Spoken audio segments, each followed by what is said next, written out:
स्वागत दोस्तों, आगे चले सामने मोदी चलेंगे। सबसे पहले सबसे बड़ी आपको बताएंगे दोस्तों, जहां पर अमित शाह की बदतमीजी वाली बयानबाजी को लेकर मुख्यमंत्री मैदान में कूदी है दोस्तों, करवाएंगे मुकदमा। बताएंगे क्या है पूरी अपडेट और इसी के साथ में चलेंगे एक और बड़ी खबर की तरफ, जहां पर 3 अलग अलग जगह पर रैली करते हुए राहुल गांधी ने टीएमसी को लेकर पहली बार जोरदार तरीके से निशाना साधा है दोस्तों। बताएंगे क्या बोले हैं राहुल गांधी और प्रियंका गांधी के साथ साथ राहुल ने मिलकर गाजीपुर की घटना का जिक्र करते हुए योगी सरकार के कानून व्यवस्था को कटघरे में खड़ा किया है दोस्तों। इसी के साथ में चलेंगे एक और बड़ी अपडेट की तरफ, जहां पर चुनाव आयोग ने अचानक से पश्चिम बंगाल के 6 पुलिस अधिकारियों को सस्पेंड कर दिया है दोस्तों। बताएंगे इसके पीछे क्या है बड़ा कारण, और नागपुर से चल रहा है फर्जी राष्ट्रवाद। बताएंगे राहुल गांधी क्यों गुस्से में है दोस्तों, एक एक करके चलेंगे आज की सारी बड़ी अपडेट। लेकिन उससे पहले अगर आप भी मानते हैं कि पश्चिम बंगाल के विधानसभा चुनाव में अमित शाह और बीजेपी के नेताओं के द्वारा बोले जा रहे अपमानजनक शब्द पर चुनाव आयोग को हिम्मत जुटाकर कार्रवाई करनी चाहिए, वरना इस तरीके के अपमानजनक शब्द बार बार पश्चिम बंगाल में बोले जाएंगे दोस्तों। अगर आप भी मानते हैं कि बंगाल चुनाव ऐसा लग रहा है कि कंट्रोल से बाहर हो गया है चुनाव आयोग के, तो इस वीडियो को लाइक करके लाल बटन दबाकर चैनल को सब्सक्राइब करके बेल आइकन दबाकर कमेंट बॉक्स में अपनी राय जरूर लिखकर बताएगा दोस्तों। चलते हैं सबसे पहले सबसे बड़ी ब्रेकिंग न्यूज अपडेट की तरफ, जहां पर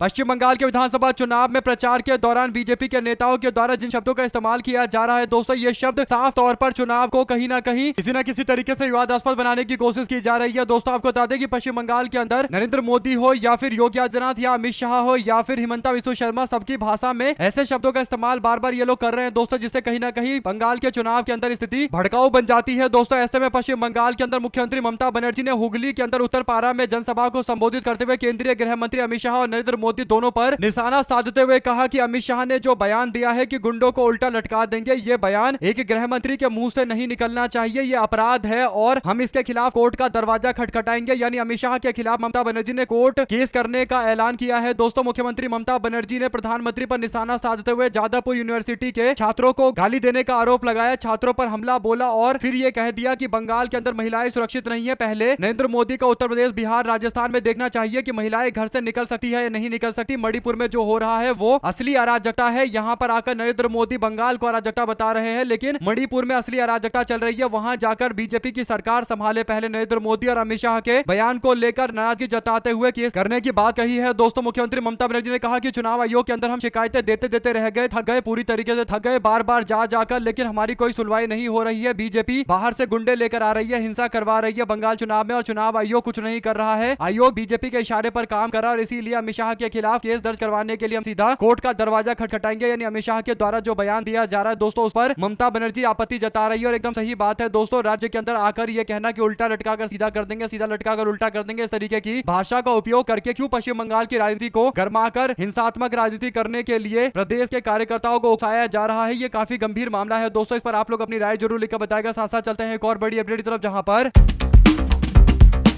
पश्चिम बंगाल की 3 सीटों पर बीते दिन राहुल गांधी प्रचार कर रहे थे दोस्तों, और दक्षिण बंगाल के यानी कोलकाता और आसपास के इलाकों के अंदर प्रचार करने के लिए राहुल गांधी बीते दिन पहुंचे थे दोस्तों। और आज और कल 2 दिन और राहुल गांधी का कार्यक्रम होगा। कुल मिलाकर राहुल गांधी दक्षिण बंगाल के अंदर भी लगभग 10 सीटों को टारगेट कर रहे हैं दोस्तों। ऐसे में राहुल गांधी कोलकाता में जनसभा करने के लिए पहुंचे तो सत्ता के लालच में बीजेपी और टीएमसी ने पश्चिम बंगाल की जनता का बड़ा नुकसान किया। वो कहते हैं कि पूरे प्रदेश में करप्शन और गुंडागर्दी का एक जाल पसरा हुआ है, जनता परेशान है और सरकार सिर्फ तमाशा देख रही है। ऐसे में हमारा यहाँ लक्ष्य है कि हम ऐसी सरकार यहाँ बनाए जो आम जनता के लिए काम करे, ना कि भारतीय जनता पार्टी और टीएमसी वालों के लिए काम करे। और टीएमसी पर निशाना साधते हुए राहुल गांधी बिल्कुल नहीं हिचकिचा रहे थे दोस्तों। उन्होंने साफ तौर पर बोला कि टीएमसी के लोगों के ऊपर एक भी मुकदमा नहीं है, मेरे ऊपर 36-38 मुकदमे दायर हो रखे हैं, मेरा बंगला छीना गया और मुझे हर तरीके से प्रताड़ित किया गया। क्या आपने कभी सुना है कि ममता बनर्जी के ऊपर कोई मुकदमा बीजेपी के लोगों ने करवाया हो? और यही अंतर है दोनों पार्टियों के बीच में दोस्तों। कुल मिलाकर तृणमूल कांग्रेस पर निशाना साधने से राहुल गांधी बिल्कुल पीछे नहीं हट रहे और फ्रंट फुट पर खेल रहे हैं दोस्तों। राहुल गांधी ने कहा कि आरएसएस और बीजेपी से मैं लड़ाई लड़ता हूं, मोदी सरकार ने मुझसे मेरा बंगला छीना, सांसदी छीन ली, ईडी ने मुझसे 55 घंटे पूछताछ की, इसके बावजूद मैं मजबूती से अपनी लड़ाई लड़ रहा हूं। आप लोग अपनी राय जरूर लिखकर बताएगा दोस्तों। चलते हैं एक और बड़ी अपडेट की तरफ, जहां पर लोकसभा के नेता प्रतिपक्ष राहुल गांधी और प्रियंका गांधी की ओर से अब उत्तर प्रदेश के गाजीपुर के अंदर विश्वकर्मा समुदाय से आने वाली एक लड़की से हुए कथित दुष्कर्म के मामले को लेकर शर्मनाक बताते हुए राहुल गांधी ने पुलिस के एक्शन में हो रही देरी और राज्य प्रशासन को आड़े हाथ लिया है दोस्तों। इस कांड के मामले में उच्च स्तरीय जांच कराने और तत्काल न्याय दिलाने की मांग को लेकर कांग्रेस के नेता ने कहा कि जिस देश और राज्य में माँ बाप को अपनी बेटी की एफआईआर लिखवाने के लिए भीख मांगनी पड़ती हो, उस देश की सरकार, उस प्रदेश की सरकार को सत्ता में रहने का कोई नैतिक अधिकार नहीं नहीं है। राहुल गांधी, प्रियंका गांधी ने गाजीपुर की इस घटना का जिक्र किया है दोस्तों, जिसमें समाजवादी पार्टी के कई सारे लोगों के ऊपर मामला दर्ज किया गया और इसी तरीके का पैटर्न हाथरस से लेकर कठुआ और उन्नाव और गाजीपुर में अब देखने को मिल रहा है। ऐसे में दोस्तों कांग्रेस पार्टी और समाजवादी पार्टी, पीडीए समाज, खासकर पिछड़ा, दलित और आदिवासी समाज के लोगों की न्याय के लिए पूरी तरीके से मैदान में कूदे हुए हैं दोस्तों। और अखिलेश यादव समाजवादी पार्टी के नेता, राहुल गांधी और प्रियंका गांधी कांग्रेस के नेताओं की ओर से पीडीए समाज की बच्ची के न्याय की मांग की गई है दोस्तों। और लगातार ये मामले उठाकर कहीं ना कहीं भाजपा सरकार पर दबाव बनाया जा रहा है दोस्तों। उत्तर प्रदेश के अंदर सबसे ज्यादा क्राइम होता है, इसमें कोई दो राय नहीं है। आप लोग अपनी राय जरूर लिखकर बताएगा, ज्यादा से ज्यादा वीडियो को शेयर कीजिएगा। चलते हैं एक और बड़ी खबर की तरफ, जहां पर पश्चिम बंगाल के विधानसभा चुनाव को लेकर बड़ी अपडेट सामने आई है दोस्तों। पश्चिम बंगाल विधानसभा चुनाव में लापरवाही बरतने के नाम पर कार्रवाई की गई है दोस्तों। चुनाव आयोग ने मुख्य सचिव पश्चिम बंगाल को पत्र लिखकर तुरंत कार्रवाई करने के लिए बोला और भारत निर्वाचन आयोग ने पश्चिम बंगाल विधानसभा चुनाव 2026 के दौरान अनियमितता और पक्षपात करने के आरोप में 5 पुलिस अधिकारियों को निलंबित कर दिया दोस्तों। इसके साथ ही अनुशासनात्मक कार्रवाई की शुरुआत कर दी गई। निलंबित हुए अधिकारियों में आईपीएस समेत एसडीपीओ और प्रभारी निरीक्षक भी शामिल थे दोस्तों। चुनाव आयोग ने संदीप सरकार, प्रभारी अधिकारी और हिंगलाज पुलिस स्टेशन को निलंबित करने के साथ ही तत्काल अनुशासनात्मक कार्रवाई शुरू करने का निर्देश जारी कर दिया। इसके अलावा संदीप गराई जो अतिरिक्त पुलिस अधीक्षक और डायमंड हार्बर के साथ साथ साजल मंडल जो एसडीपीओ थे डायमंड हार्बर के, उन सबको पोस्ट से हटाया गया। ऐसे और भी कई सारे नाम है। और अब ये जो कार्रवाई हुई है अगले आने वाले चरण के चुनाव से पहले की गई कार्रवाई है दोस्तों। साथ साथ कांग्रेस के नेता राहुल गांधी ने शनिवार को आरएसएस को राष्ट्रीय आत्मसमर्पण संघ करार दिया दोस्तों। उन्होंने कहा, आरोप लगाया कि उसके नेता यानी आरएसएस के नेता, बीजेपी के नेता राम माधव ने फर्जी राष्ट्रवाद का पूरी तरीके से एक्सपोज किया है। यानी फर्जी राष्ट्रवाद किस तरीके से भाजपा के लोग चलाते हैं और आरएसएस के लोग चलाते हैं, इसे खुलकर राम माधव स्वीकार कर रहे हैं। अमेरिका में आयोजित एक कार्यक्रम के दौरान मीडिया से बात करते हुए हाल फिलहाल के अमेरिका और भारत के समझौते को लेकर राम माधव ने माना कि संघ और बीजेपी का असली चेहरा क्या है। दरअसल दोस्तों राष्ट्रीय समर्पण संघ बन चुका है आरएसएस। राहुल गांधी ने यह बात इसलिए बोली क्योंकि राम माधव अपने बयान में कहते हैं कि अमेरिका के सामने भारत ने कई बड़े ऐसे फैसले स्वीकार किए जो अमूमन ऐसा नहीं होना चाहिए। तो उन्होंने कहा कि भारत ने ईरान से तेल खरीदना बंद कर दिया, अमेरिका की मांग पर सहमत हो गया, रूस से तेल खरीदना बंद करने पर हम लोग सहमत हो गए, जबकि हमारे भारतीय विपक्ष ने इसकी कड़ी आलोचना की। हम 50% टैरिफ पर सहमत हो गए। सहमत होने का मतलब हमने कुछ नहीं कहा, हमने अपना धैर्य बनाए रखा। हम 50% टैरिफ पर सहमत रहे। आज नए व्यापार समझौते में भी 18% के टैरिफ पर हम समझौते पर सहमत हो गए, जो पहले से औसत टैरिफ से ज्यादा है। माधव की ये बातें वॉशिंगटन के हडसन इंस्टीट्यूट के अंदर हो रही थी दोस्तों। यानी अमेरिका के द्वारा जो जो बोला गया उन सारी बातों को स्वीकार किया गया है। इस तरीके से बोलकर कहीं ना कहीं सच्चाई को स्वीकार किया जा रहा है। राहुल गांधी इसी पर भारतीय जनता पार्टी और राम माधव पर निशाना साध रहे हैं दोस्तों। यानी अब तक बीजेपी के लोग अमेरिका के साथ किए गए समझौते को लेकर आनाकानी करते हुए कह रहे थे कि एकदम सही समझौता किया गया है, भारत ने कोई समझौता नहीं किया, यानी भारत ने कोई भी कॉम्प्रोमाइज नहीं किया। लेकिन अब राम माधव के बयान को कांग्रेस पार्टी ने एक हथियार बनाकर बीजेपी पर निशाना साधना शुरू कर दिया। अगर आप भी मानते हैं कि फर्जी राष्ट्रवाद का जीता जागता उदाहरण अगर कोई है तो भारतीय जनता पार्टी सरकार की नीति है, जो बड़े बड़े दावे राष्ट्रवाद के नाम पर करते हैं दोस्तों, लेकिन सच्चाई सबको पता है। आप लोग अपनी राय जरूर लिखकर बताएगा। साथ साथ चलते हैं एक और बड़ी खबर की तरफ, जहां पर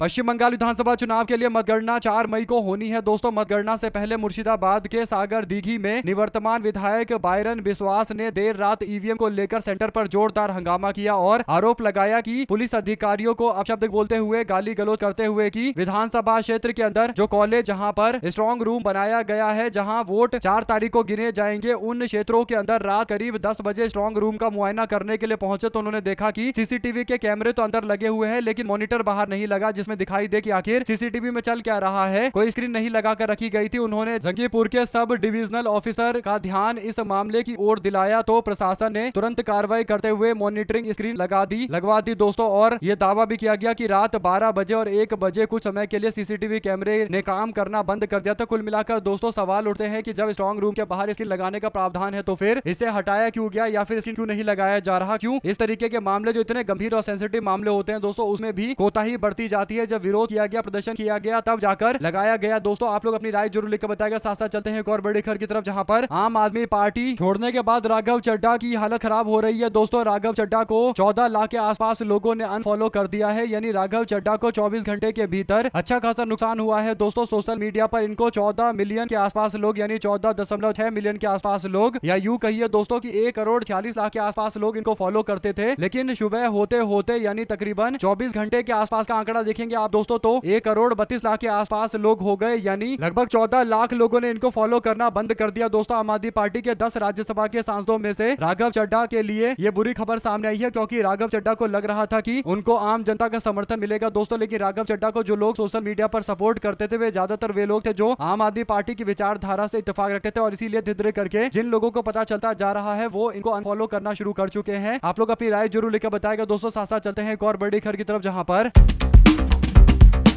राघव चड्ढा के साथ साथ अब हरभजन सिंह का भी जोरदार तरीके का विरोध शुरू हो चुका है दोस्तों। राज्यसभा के सांसद हरभजन सिंह जो आम आदमी पार्टी के सांसद थे और अब भारतीय जनता पार्टी में चले गए, उनके खिलाफ एक जबरदस्त तरीके का विरोध देखने को मिल रहा है दोस्तों। बड़ी बात यह है कि सांसद भज्जी के विरोध में उनके घर के बाहर गद्दार लिख दिया गया, और बड़ी बात यह है कि गद्दार लिखने के लिए पहुंचे व्यक्ति को पुलिस वाले रोक रहे थे, लेकिन फिर भी उन्होंने हिंदी, इंग्लिश और पंजाबी में गद्दार लेकर विरोध जताया, और 7 सांसदों का अलग अलग जगह पर अलग अलग तरीके से विरोध देखने को मिल रहा है। पंजाब के अंदर अब गद्दार लिखा हुआ है दरवाजों पर दोस्तों। और ऐसे ही लवली प्रोफेशनल यूनिवर्सिटी के जो संस्थापक है दोस्तों और आम आदमी पार्टी के सांसद जो पलटकर अब बीजेपी में चले गए हैं, उनके यहाँ भी इसी तरीके से गद्दार शब्द लिख दिया गया। एलपीयू के संस्थापक अशोक मित्तल के एलपीयू यानी लवली प्रोफेशनल यूनिवर्सिटी के बाहर ऐसा लिख दिया गया है। आप लोग अपनी राय जरूर लिखकर बताएगा। साथ साथ रिकॉर्ड तोड़ वोटिंग को लेकर आखिरकार चुनाव आयोग ने अपने आंकड़े जारी कर दिए हैं दोस्तों। जो अपडेट है वो ये कि पश्चिम बंगाल और तमिलनाडु के विधानसभा चुनाव में भारी मतदान से गदगद हो गया निर्वाचन आयोग, और गर्व के साथ घोषित करते हुए बता रहा है कि पश्चिम बंगाल में 44,376 मतदान केंद्रों में से किसी भी केंद्र पर जहां पहले चरण में मतदान हुआ था पुनर्मतदान की सिफारिश नहीं की गई। इसी तरीके से तमिलनाडु के अंदर 75,064 मतदान केंद्रों पर जहां 23 अप्रैल को मतदान किया गया, एक भी केंद्र पर पुनर्मतदान कराने की जरूरत नहीं है। इससे यह सिद्ध हो गया है कि डर, हिंसा और भ्रष्टाचार से मुक्त चुनाव कराया गया है। और इसके बाद अब आंकड़े जारी किए गए दोस्तों। जो आंकड़े हैं वो ये कि बंगाल के अंदर 294 में से 152 सीटों पर पहले चरण के अंदर डाले गए वोट में जो आंकड़े आए हैं वो ये कि 92.88% के आसपास वोट डाले गए हैं। हालांकि छिटपुट मारपीट की घटना बंगाल में 2 जगह बीजेपी उम्मीदवार पर हमला, एक को तो लोगों ने दौड़ा दौड़ा कर पीट दिया, उनके अंगरक्षक ने किसी तरह भागकर जान बचाया। तमिलनाडु की सभी 234 सीटों पर 85.15% वोटिंग हुई, और दोनों राज्यों के अंदर आजादी के बाद सबसे ज्यादा मतदान हुआ है दोस्तों, जो अपने आप में एक रिकॉर्ड भी है। दोनों राज्यों ने रिकॉर्ड बनाए हैं। इसी के साथ में 2021 के अंदर 3,15,00,000 मतदाताओं ने वोट डाला था 152 विधानसभा क्षेत्र की अगर बात करेंगे, यानी इस बार जो पहले चरण के अंदर 152 सीटों पर वोट डाले गए, तो उन सारी सीटों का आंकड़ा अगर आप 2021 वाला देखेंगे तो लगभग 3,15,00,000 के आसपास का आंकड़ा था दोस्तों। लेकिन 2026 में लगभग 3,35,00,000 लोगों ने वोट डाला, यानी कह सकते हैं कि 20 लाख ज्यादा वोटर इस बार घर से बाहर निकलकर वोट करने के लिए पहुंचे। और SIR में 37 लाख लोगों के नाम कटने के बावजूद 20 लाख अतिरिक्त लोग घर से बाहर निकलकर वोट डालने के लिए पहुंचे, इसीलिए आंकड़ा इतना ज्यादा पहुंच गया दोस्तों। और ऑल टाइम रिकॉर्ड यानी सबसे सुपर हाई तरीके का एक रिकॉर्ड बना है। और अभी पश्चिम बंगाल के अंदर पहले चरण में ही 92.9% के आसपास का आंकड़ा हो गया है दोस्तों, जो बहुत बड़ी बात है। आपको बता दें कि 37 लाख लोग पहले चरण में ऐसे हैं जो SIR की लिस्ट से हटाए गए थे, और अब जो दूसरे चरण का चुनाव होने वाला है उसमें तो 46 लाख लोग हैं जिनके नाम हटाए गए हैं। तो यहाँ पर भी वोटिंग परसेंटेज बढ़ता हुआ नजर आएगा। आप लोग पूरे मामले अपनी राय जरूर लिखकर बताएगा, और ज्यादा से ज्यादा वीडियो को शेयर कीजिएगा। साथ साथ चलते हैं एक और बिग न्यूज अपडेट की तरफ दोस्तों, जिसमें कुछ लोग ये नैरेटिव चला रहे थे कि कांग्रेस पार्टी ने पवन खेड़ा को अकेले छोड़ दिया है। हिमंता बिस्वा शर्मा पर लगाए गए आरोप के मामले पर जो कोर्ट कचहरी के मामले चल रहे हैं, तो पवन खेड़ा कई दिनों से गायब चल रहे हैं और कांग्रेस पार्टी उनका समर्थन नहीं कर रही है। इस बात पर पत्रकार अजय झा ने स्पष्ट तौर पर कहा है कि कांग्रेस पार्टी डंके की चोट पर अपने नेता के साथ में खड़ी है। कल मैंने ये जानकारी दी थी कि कुछ लोग अफवाह फैला रहे हैं। कांग्रेस पार्टी मीडिया विभाग के प्रमुख पवन खेड़ा को पार्टी कानूनी लड़ाई के लिए अकेला नहीं छोड़ रही है, बल्कि पूरा सपोर्ट कर रही है। कांग्रेस पार्टी के नेतृत्व की ओर से कांग्रेस महासचिव जयराम रमेश की तरफ से ऑफिशियल तौर पर यह जानकारी दी गई है कि पवन खेड़ा को पूरी ताकत के साथ कांग्रेस पार्टी सपोर्ट कर रही है दोस्तों। और कांग्रेस पार्टी ने कहा है कि उनका केस कांग्रेस पार्टी एक पार्टी के तौर पर यानी ऑर्गेनाइजेशन संगठन के तौर पर लड़ेगी, यानी अब पवन खेड़ा का यह मामला नहीं है बल्कि पूरी पार्टी का मामला है, और केस पार्टी लड़ेगी। पवन खेड़ा को लड़ने की कोई जरूरत नहीं है। साथ साथ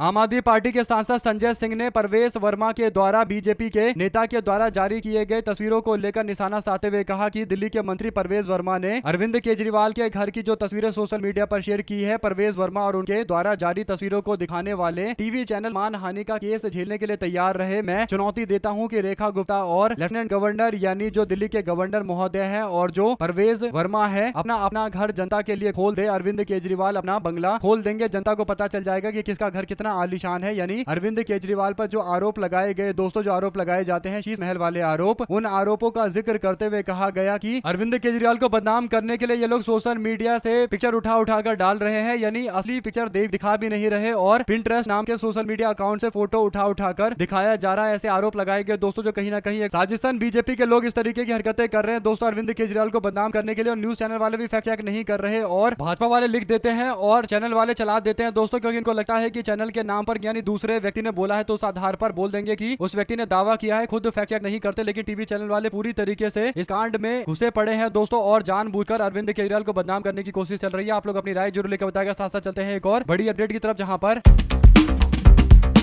चुनाव आयोग नहीं लगा सकता बाइक चलाने पर बैन। कोलकाता हाईकोर्ट ने एक बड़ा आदेश जारी किया है दोस्तों। हाईकोर्ट ने कहा कि चुनाव आयोग के द्वारा चुनाव के दौरान स्वतंत्र और निष्पक्ष चुनावों के नाम पर बाइक चलाने पर पूरी तरीके से रोक लगाना एकदम गलत है। दरअसल आयोग ने नोटिफिकेशन के जरिए बताया कि वोटिंग से 2 दिन पहले शाम 6 बजे से लेकर सुबह 6 बजे तक बाइक पर पूरी तरीके से बैन लगाया जाएगा और इस बात को लेकर कोर्ट नाराज है दोस्तों। कोर्ट ने कहा कि इस तरीके के आदेश जारी नहीं किए जा सकते। बाइक चलाने पर रोक लगाना ये साफ तौर पर गलत तरीका है कोर्ट का फैसला लेने का। इस पर जितनी ज्यादा आलोचना की जाए उतनी कम है दोस्तों। आप लोग अपनी राय जरूर लिखकर बताएगा। साथ साथ चलते हैं एक और बड़ी अपडेट की तरफ, जहां पर पंजाब में विधानसभा चुनाव की 117 सीटें हैं। राज्यसभा की कुल 7 सीटें हैं। मतलब एक राज्यसभा सांसद बनने के लिए करीब 17 से 20 विधायकों के समर्थन की जरूरत होती है। आम आदमी पार्टी के पास 92 विधायक है दोस्तों पंजाब के अंदर। कांग्रेस के पास 18 है। शिरोमणि अकाली दल के पास 3 है। बीजेपी के पास मात्र 2 है। इसके बावजूद अगर राज्यसभा की सीटें देखें, तस्वीरें देखें तो राज्यसभा में बीजेपी के 6 सांसद है। आम आदमी पार्टी का महज 1 है और कांग्रेस पार्टी को तो 1 भी नहीं है। यानी कांग्रेस के 18 विधायक है। इसके बावजूद कांग्रेस का 1 भी राज्यसभा का मेंबर नहीं है दोस्तों। लेकिन शर्म की बात है कि उस पंजाब के अंदर बीजेपी के पास है राज्यसभा के सांसद है, जिस पंजाब के अंदर आम जनता ने विधायकी के चुनाव में बीजेपी को मात्र 2 सीटें दी थी। ये शर्मनाक बात है दोस्तों। आप लोग अपनी राय जरूर लिखकर बताएगा अगर आप भी मानते हैं कि पंजाब के लोगों के साथ एक बहुत बड़ा धोखा किया गया है। देखते हैं पंजाब के लोग इस पर क्या प्रतिक्रिया देते हैं। इसी के साथ में चलते हैं एक और बड़ी अपडेट, जिसमें दोस्तों बंगाल चुनाव से पहले भाजपा हर तरीके से जनता के बीच में मैसेज भेजकर वोट बटोरने की कोशिश कर रही है दोस्तों। नरेंद्र मोदी कभी गंगा नदी में बोट चलाते हुए दिख जाते हैं तो कभी नरेंद्र मोदी झाल मूड़ी खाते हुए नजर आते हैं और बंगाल चुनाव पूरी तरीके से बीजेपी के नेताओं के सिर चढ़ चुका है दोस्तों। और अब भारत के राष्ट्रीय रूपांतरण संस्थान यानी नीति आयोग के उपाध्यक्ष और पूर्णकालिक सदस्यों की नियुक्ति की अधिसूचना 24 अप्रैल को जारी कर दी गई है, जिसमें पश्चिम बंगाल से आने वाले अशोक कुमार लाहिड़ी को उपाध्यक्ष नियुक्त किया गया है, जबकि श्री राजीव गौबा, प्रोफेसर KV राजू और प्रोफेसर गोवर्धन दास और डॉक्टर M श्रीनिवास के साथ साथ प्रोफेसर अभय करंदीकर और पूर्णकालिक सदस्य के तौर पर नियुक्त किए गए हैं। कुल मिलाकर दोस्तों बंगाल चुनाव के मद्देनजर अशोक कुमार लाहिड़ी, जो भारतीय जनता पार्टी के विधायक भी हैं, उनको ये नियुक्ति दी गई है और बंगाल के अंदर मैसेज भेजने की कोशिश की जा रही है। खासकर जो भद्र लोग माना जाता है दोस्तों, जो इंटेलेक्चुअल ग्रुप माना जाता है बंगाल का, जो कहीं ना कहीं बंगाल का नैरेटिव, बंगाल की मानसिकता को कंट्रोल करता है दोस्तों, उनको मैसेज देने की कोशिश की जा रही है कि भाजपा बंगाल के भद्र लोग के लोगों का भी समर्थन करती है। यानी इंटेलिजेंसिया, जिसे बुद्धिजीवी बोला जाएगा बंगाल का, उनको भी सपोर्ट करती है और इसीलिए लाहिड़ी को ये पोस्ट दिया गया है। आप लोग इस पर अपनी राय जरूर लिखकर बताएगा। साथ साथ अरविंद केजरीवाल के घर के नाम पर सोशल मीडिया की तस्वीर शेयर किए जाने पर आतिशी बोली कहा। आज बीजेपी के मंत्री परवेज वर्मा ने पूरी मीडिया को बुलाकर अरविंद केजरीवाल की तथाकथित नए घर की तस्वीर दिखाई है। लेकिन मजे की बात यह है कि ये तस्वीर अरविंद केजरीवाल के घर की नहीं है, बल्कि पिंटरेस्ट से डाउनलोड की गई है, यानी सोशल मीडिया से डाउनलोड की गई है। क्या दिन आ गए इन लोगों के, जब केजरीवाल जी के खिलाफ कुछ नहीं मिलता तो इंटरनेट से उठाई गई तस्वीरों के दम पर झूठे दावे फैलाने लगते हैं। परवेज वर्मा जी, इसे बेहतर तो आप AI का इस्तेमाल कर लेते, चोरी इतनी जल्दी तो नहीं पकड़ी जाती। यानी AI का इस्तेमाल करते तो चोरी पकड़ने में हमको टाइम भी लगता, लेकिन आप तो सीधा पिंटरेस्ट से उठाकर, एक ऐप से उठाकर आम जनता को दिखा रहे हैं और खासकर मीडिया वालों को दिखाकर भ्रम पैदा करने की कोशिश कर रहे हैं। साथ साथ अपर्णा यादव ने समाजवादी पार्टी का झंडा जलाने के मामले में सफाई देते हुए कहा कि महिला आरक्षण संशोधन विधेयक को लेकर महिलाओं में आक्रोश है और उसी को उन्होंने व्यक्त किया है। परिवार पर उन्होंने कहा कि हम बिल्कुल परिवार के हैं और वो चीज कोई बदल नहीं सकता, हम परिवार का हिस्सा है, लेकिन जहां पर जो बात गलत है तो उसे बताना जरूरी है। और उन्होंने समाजवादी पार्टी का झंडा जलाया था। इस बात को लेकर विरोध करते हुए समाजवादी पार्टी के लोगों ने पुलिस में शिकायत दी है दोस्तों। और अब अपर्णा यादव बोल रही है कि जब बात राजनीति की आती है तो फिर परिवार नहीं देखा जाता। हम लोग परिवार का हिस्सा जरूर है, लेकिन हम लोग सच्चाई के साथ में खड़े हैं और इसीलिए मैंने झंडा जलाया ताकि इंडिया गठबंधन की महिला विरोधी मानसिकता का विरोध किया जाए। कुल मिलाकर दोस्तों अपर्णा यादव को राजनीति में अखिलेश यादव भी लेकर आए थे, लेकिन अपर्णा यादव को लग रहा था कि बीजेपी में चली जाएंगी तो इसे उनको फायदा मिलेगा, लेकिन बाद में केवल महिला आयोग का उपाध्यक्ष बनाकर छोड़ दिया गया और उनको चुनाव लड़ने के लिए भी जो सीट दी गई दोस्तों, उस पर चुनाव हार गई थी। आप लोग इस पर अपनी राय जरूर लिखकर बताएगा और ज्यादा से ज्यादा वीडियो को शेयर कीजिएगा। चलते हैं एक और बड़ी अपडेट की तरफ दोस्तों, जहां पर एक मीडिया की रिपोर्ट के अनुसार हरभजन सिंह ने आम आदमी पार्टी छोड़ने की खबर पता चलते ही, यानी हरभजन सिंह पार्टी छोड़ेंगे, इस बात की खबर लगी तो सबसे पहले मुख्यमंत्री भगवंत मान ने दोपहर 12:30 बजे उनसे फोन पर बातचीत की, लेकिन हरभजन ने फोन नहीं उठाया। उन्होंने बार बार फोन किया, लेकिन हरभजन ने बार बार फोन नहीं उठाया। तो उसके बाद ही भनक लग गया था कि अब ये लोग पलटी मारने जा रहे हैं। साथ ही साथ दोस्तों एक और अपडेट आती है राहुल गांधी से जुड़ी हुई, जो कहते हैं कि सुभाष चंद्र बोस, महात्मा गांधी, जवाहरलाल नेहरू, सरदार वल्लभ भाई पटेल कभी किसी के आगे झुके नहीं। जो शहीद हो गए, वर्षों जेल में रहे और किसी के सामने झुके नहीं, वो असली देशभक्त लोग हैं। जो नरेंद्र मोदी कहते हैं कि 56 इंच की मेरी छाती है, वो एक सेकंड ट्रंप के सामने माथा टेक देते हैं, एक सेकंड भी ट्रंप के आगे नहीं टिक पाते और माथा टेक देते हैं। इससे पता चलता है कि ये लोग देशभक्त भी नहीं है। साथ साथ दोस्तों चलते हैं एक और अपडेट की तरफ, जहां पर रिपोर्टर ने पूछा कि आप लोग अरविंद केजरीवाल को बदनाम करने के लिए पिंटरेस्ट से फोटो उठाकर अरविंद केजरीवाल के घर का फोटो बताकर, शीश महल का फोटो बताकर उनको बदनाम कर रहे हो। तो इस पर अनुराग बोलते हैं, आम आदमी पार्टी के नेता की बीजेपी इतनी ज्यादा डेस्परेट हो चुकी है, बौखला गई है कि वो साथ हमारे सांसदों के डिस्क्वालिफिकेशन को लेकर चल रही कार्रवाई पर इतनी ज्यादा भड़क गई है कि अब वो जैसे तैसे अरविंद केजरीवाल को बदनाम करना चाहते हैं। रिपोर्टर कहने लगा कि क्या आप कोर्ट जाएंगे? तो इस पर आम आदमी पार्टी के नेता अनुराग ने कहा, बिल्कुल कोर्ट जाएंगे और हम लोग कोर्ट में जाकर इस मामले पर उन सब लोगों की सजा सुनिश्चित करेंगे जो लोग भ्रम पैदा कर रहे हैं। और खासकर उन्होंने कहा कि मैं तो न्यूज चैनल के खिलाफ भी कार्रवाई की मांग करने के लिए जाऊंगा। और रिपोर्टर ने आगे कहा कि अनुराग जी, हम तो केवल क्लेम दिखा रहे हैं और ये भी बता रहे हैं कि पिंटरेस्ट से ही उठाया गया है। तो ऐसे में दोस्तों एक बात है कि ये जो तथाकथित पत्रकारिता कर रहे हैं और न्यूज चैनल के नाम पर भाजपा का प्रोपेगेंडा चलाते हैं और ये नहीं बताते कि कहां से बीजेपी के लोग ये झूठ फैला रहे हैं, तो उन लोगों को कहीं ना कहीं हड़का दिया आम आदमी पार्टी के नेता ने। उसके बाद उनको समझ में आ गया, तो अब कह रहे हैं कि न्यूज चैनल वाले कि हम तो ये लिख रहे हैं कि पिंटरेस्ट से हमने ये फोटो देखी है कि ये फोटो लिया गया है। आप लोग की जो भी राय है दोस्तों लिखकर जरूर बताएगा। हमारे साथ लगातार जुड़े दोस्तों का बहुत बहुत धन्यवाद। देख रहे थे आपका चैनल जय हिंद जय भारत। जैसे वीडियो को शेयर किया।